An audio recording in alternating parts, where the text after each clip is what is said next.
It has been a busy couple of days.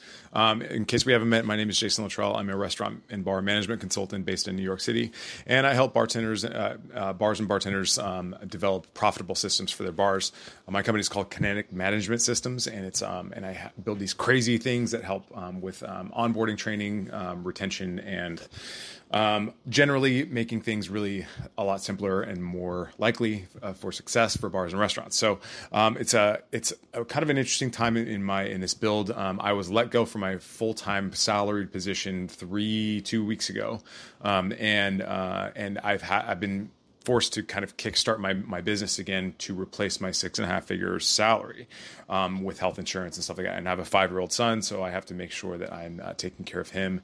And I'm not really interested in going out and getting a job because I feel like the work that needs to be done, the really important work that would help prevent bars from going out of business is done. It can be done in a systematic way, and I can serve multiple restaurants at the same time. And if I were to work for one, they probably wouldn't be able to afford me.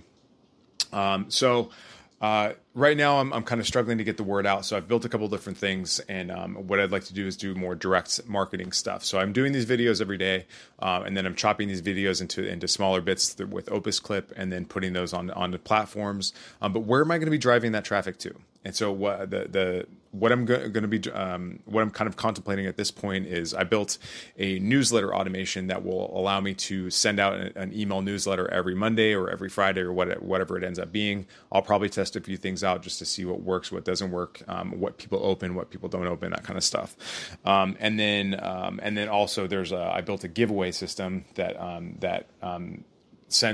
that I would send out via the email newsletter to get people to sign up and then enter to win. And they would also follow, subscribe, like, and then the system would nudge them to for not daily entries, but it would nudge them to come back and invite their friends and do all that stuff like that. So all that's kind of really exciting. Another thing that I built out yesterday is I connected my Gmail account, and this also works for Outlook. But every time I get an inbound email, it gets tracked in my system as a lead.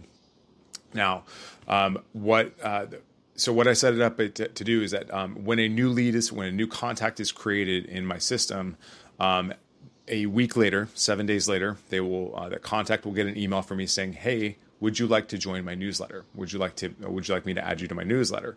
And so they have two options, and they're called trigger links. And so one of the trigger links is, yes, sure, I would love to get that. And so it's they click that, and then they get an email confirmation saying that that's going to happen. And then they double opt in because I want to make sure that my sender reputation is good. If you've seen my other videos about email marketing, then you want to make sure that people really want your stuff and that they have an easy way to get out if they don't want it anymore.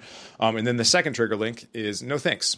And then the reason I want people to click the second trigger link rather than the unsubscribe link or hit reply stop or to report it as spam is because I want to protect my sender reputation. And it's I want people to get stuff that they want. So tying into another part of this is time blocking. Where on Fridays at a certain time, I have a block of time that I just work on the newsletter for the following Monday. And that way I have I'll write it all out. I'll import content from other places called RSS feed. That's called Really Simple Syndication, RSS. And then that will populate the email content and then keep my subscribers up to date. And so I had to compile all of my contacts over the years, and that was around 42,000 contacts. And then I ran that through an email verifier that went out to about 8,000. That narrowed it down to about 8,000 working contacts that had certain criteria. So this is like the kind of stuff that you want to do. It's called data hygiene. You want to just make sure that your list is clean, that they're valid opt-ins, and that it's people getting the stuff that they actually want. And then what they'll do is they'll get a syndicated link with all various content that I choose. So that's kind of how I'm going to get the word out about what I'm doing. But another big kind of existential issue that I'm having right now is that I have to decide who I'm going to serve. The prevailing logic is that you have one offer, one market, one avatar for 1 year, and if you commit to that, even if it sucks in the beginning, then you will probably have an offer that is going to be really successful. What I've done and what most people I've heard in most of the books that I've read, every guru that I've listened to, they always say that if you switch around, if you move things around, then it confuses people, and you're not going very deep, and you're just going wide. You're kind of skipping the surface. You never really get any traction. So I have two buckets of people that I'm trying to work with right now, but I have a lot of interest already in the stuff that I'm doing, and so I have to decide. I cannot have the lifestyle that I want to live, and I cannot provide the value that I want to provide if I'm changing my offer or if I'm doing a ton of custom work for people.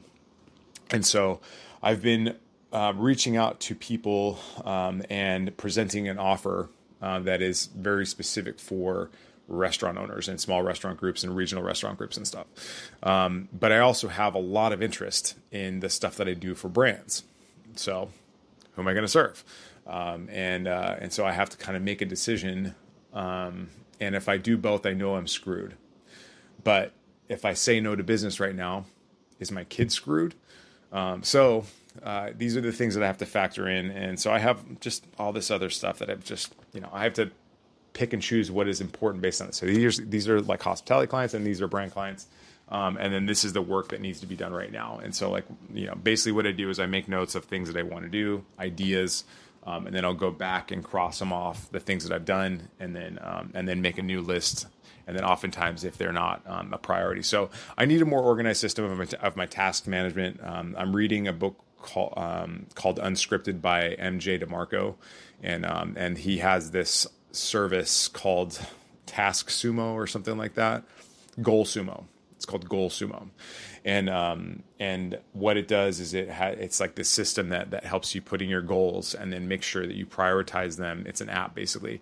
And it prioritizes the things that need to get done now, and making sure that you're also putting things into your task management system that allow for time for future facing goals, as in things in 30 days down the road, 5 years down the road, et cetera.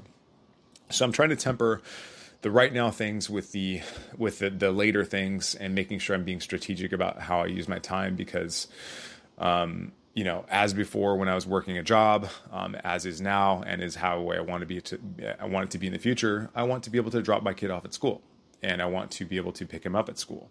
And I also want to be able to travel and do all this and have financial freedom and time freedom and be able to go on vacation and stuff. And so all these things they're all things that are kind of floating around. But for my professional life, if I'm going to be successful, I have to be able to serve more than one client, and I have to serve them with a ridiculous value, and it has to be a multiple of the cost. And if they're not receiving a multiple of the cost of the value of the service that I'm providing, then what am I doing here? And if I cannot communicate that effectively, then I have a pretty big problem on my hands. So that's what it's looking like today. Tomorrow will be quite different, I'm sure. But I'm working 7 days a week, and it's exciting for me. It's been about 2.5 weeks since I got laid off, and I have 3.5 weeks of severance left. And I gotta make it work. But there is this odd, strange, new sense of abundance for me, and I just feel like I'm just not worried. Even if the funding dried up tomorrow, I'm still just not worried at all, because I know that what I'm doing is magic, and I love it, and I think it's amazing. So that's all I got for you today. I will see you next time. Bye.